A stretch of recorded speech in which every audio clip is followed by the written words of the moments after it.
18 years ago, we fell in love with Bateau I'vre.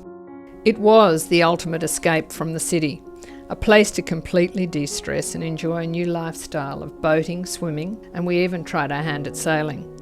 We love walking 1 minute to our small sandy foreshore to watch the sun rise and swim out into the water without a soul in sight.